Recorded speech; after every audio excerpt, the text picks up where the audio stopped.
Les évacuations ont donc débuté au petit matin. Elles sont désormais terminées à Paris. Plus de 1000 migrants ont été délogés de leur campement de la Porte de la Chapelle et du canal Saint-Martin.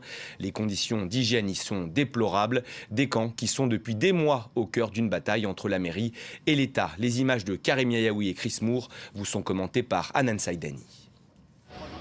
Les opérations de démantèlement ont pris fin dans le calme. En moins de 2 heures, ces migrants installés dans 2 camps dans le nord-est de Paris ont été évacués.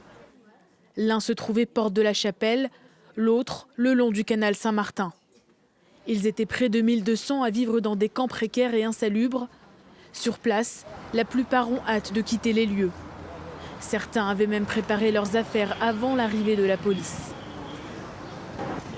L'endroit où nous dormons est mauvais. Tout est mauvais ici.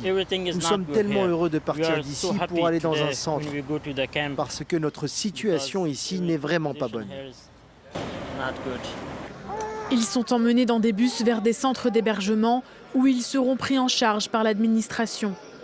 Ce qui est important, c'est quand on a des situations humanitaires, de les prendre en compte et surtout que les gens puissent faire valoir leurs droits en fonction de leur situation. Est-ce qu'ils sont demandeurs d'asile?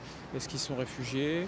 Ces questions sont source d'anxiété pour ces migrants, car beaucoup dépendent de l'accord de Dublin. Cet accord prévoit qu'un migrant doit faire sa demande d'asile dans le premier pays par lequel il est entré en Europe. Ce jeune Afghan espère lui rester en France, mais il est arrivé en Europe par la Bulgarie. Il risque d'y être expulsé. C'est la 36e évacuation à Paris depuis 3 ans. Ces dernières semaines, la situation de ces 2 derniers camps parisiens inquiétait. Le mois dernier, un migrant était mort noyé dans le canal Saint-Martin. La gestion des migrants à Paris fait aussi l'objet d'une querelle politique entre les services de l'État et Anne Hidalgo, la maire de Paris. Les deux s'accusent mutuellement d'inaction.